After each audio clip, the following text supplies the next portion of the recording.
If you're planning a safari holiday in Africa, you're probably thinking, which is the best park to go on safari? So after having done safaris in 4 different African countries and over 10 different safari parks, here are my top favorite safari parks in Africa that you cannot miss.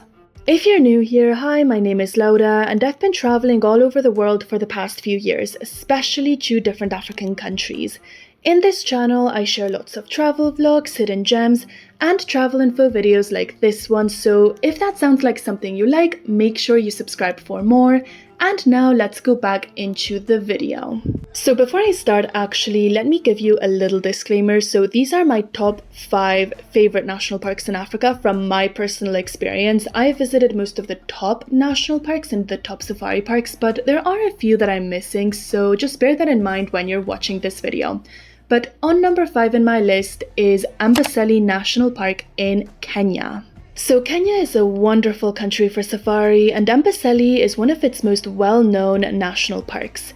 It is located east of Nairobi, the capital city, and it is most well-known for its incredible elephant herds. So if you go on safari in this park, you will see tons and tons of elephants crossing the roads and crossing the fields in the savannah, and it is absolutely beautiful. It is so breathtaking. But Amboseli also has many other different animals. You can also see lions, zebras, lots of different kinds of antelopes, giraffes, and much more.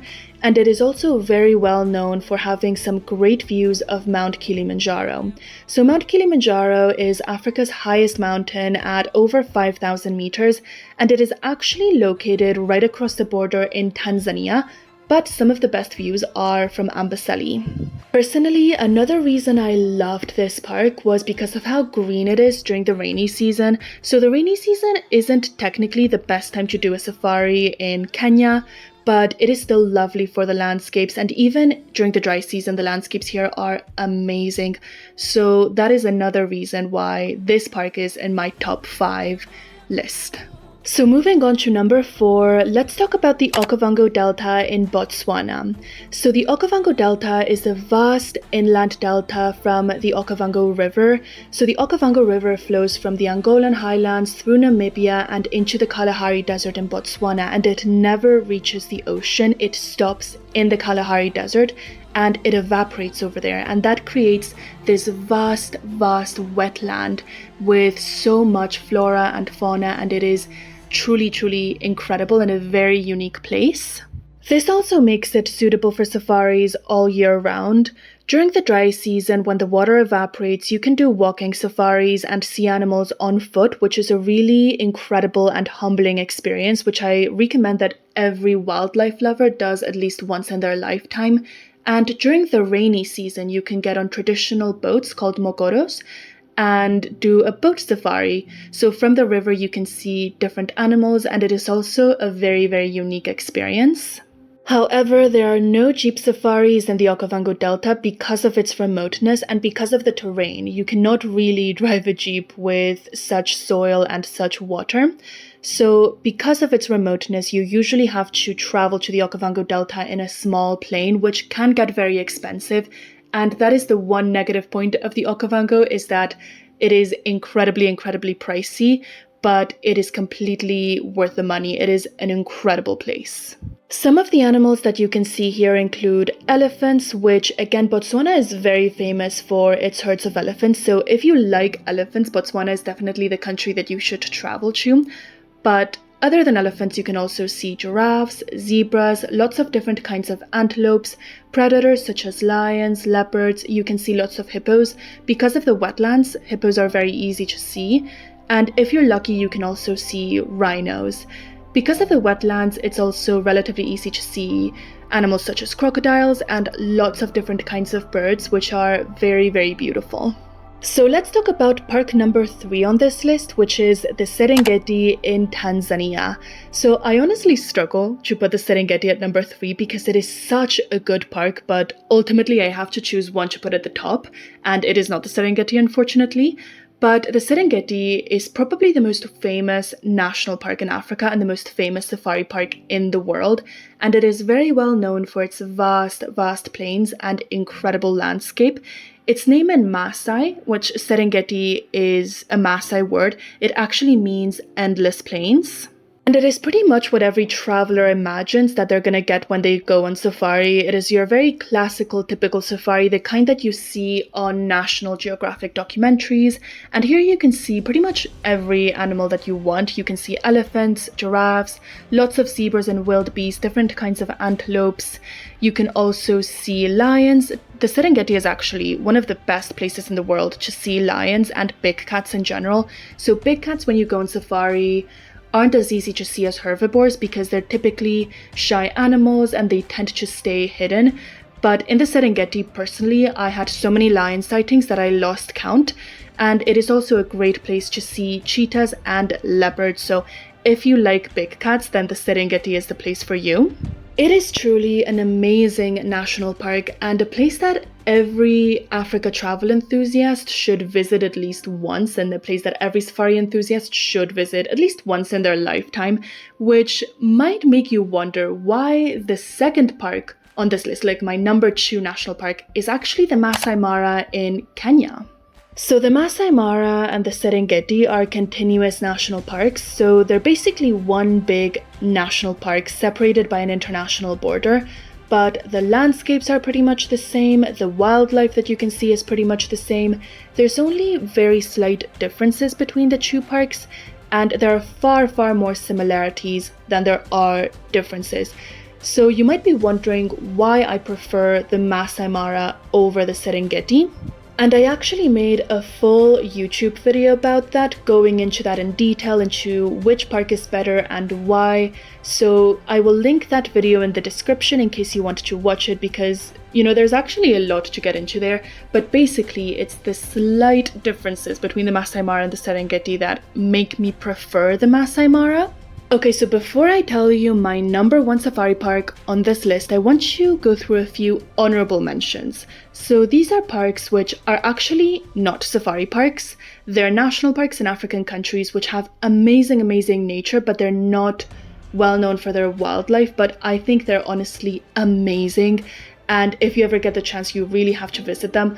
Nature in Africa is about so much more than just safari, so I'm going to briefly mention these 3. So the first 2 are actually in South Africa, and they're Cape Point National Park and Table Mountain National Park. So you've probably heard of these 2 before. Cape Point is located in the Cape Peninsula, just south of the city of Cape Town, and it is a truly amazing place. It has a very unique vegetation called fynbos, which is unique to the area and has an incredible diversity when it comes to flowers. So the Cape Town Floral Kingdom, or the Cape Floral Kingdom, is one of 6 floral kingdoms in the world. The other floral kingdoms span continents, but this one is located just in the Cape Town area, and it is incredible, and you can see a lot of that in Cape Point National Park. The coast in this place is super rugged and beautiful. The turquoise waters contrast so much with the cliffs and the ruggedness of the coastline, and the white sand beaches are also amazing. And over here you can actually see quite a bit of wildlife, so you can see what is known as the Cape Town Big Five, which are penguins, seals, ostriches, antelope, and baboons.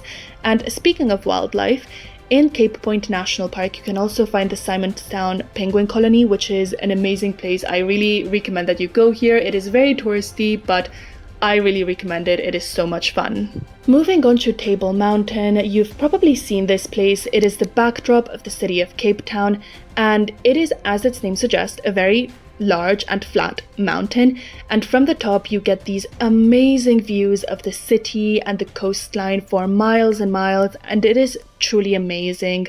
The vegetation here is also very curious, and you can find proteas, which is South Africa's national flower, and they're very endangered. They're very cool flowers as well, but mostly this place is amazing for its views, in my opinion. And lastly, I wanted to mention Victoria Falls National Park. So Victoria Falls is divided between the countries of Zambia and Zimbabwe. It is right on the border, but the Victoria Falls National Park is actually on the Zimbabwean side. The whole place is amazing, but for the sake of this video, let's just talk about the park. From here, you can see some amazing views of some of the highest and largest waterfalls in the world. They are absolutely amazing and truly a sight to behold. If you're traveling to Africa, you have to travel here at some point. If you're someone who loves traveling to this continent like me, you cannot miss this place. You have to travel here again, at least once in your lifetime. You have to see this place. Okay, so now let me tell you about my favorite safari park and national park ever. This place is truly amazing, and it is the Ngorongoro Crater in Tanzania. Millions of years ago, the Ngorongoro used to be a volcano, and it was actually the largest volcano and the largest mountain in Africa, far higher than Mount Kilimanjaro. And one day the volcano collapsed, forming the crater that we see today, a crater which is 22 kilometers wide and 6 kilometers deep. The uniqueness of this place created a haven for wildlife, so the rim of the crater consists of jungle and very dense, lush green forest, which is beautiful to see. And then in the depths of the crater you get savanna, and the climate here also makes life really suitable for wildlife. So there's very frequent rains, there's a lake in the middle of the crater, and it is a perfect place for wildlife to thrive. So this place is teeming with animals. There's animals everywhere, and it is an amazing place to go to. The landscapes here are absolutely epic. I'm going to show you some of my own photos that I took while I was on safari of the landscapes and the wildlife, because this place is truly amazing.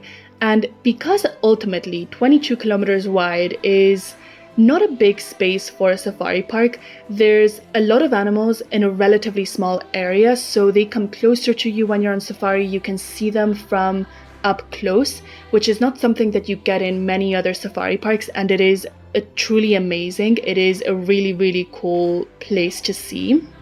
So some of the animals that you can see here include lions, zebras, gazelles, different kinds of antelopes, elephants, and the Ngorongoro is particularly well known for its rhinos, specifically for black rhinos. So if you're lucky, you will get to see those in here as well. If you're interested, I have a full YouTube video about my experience in the Ngorongoro. It's a travel vlog, and I will link it in the description if you want to watch it. I really recommend that you do if you're considering visiting this place or if you're still thinking about where to go. But that is the end of this video for now. I really hope you enjoyed it. I hope you found it useful. And if you did, if you thought this video was helpful or entertaining, make sure you like, comment, and subscribe. It really helps me out a lot. And I will see you in the next one.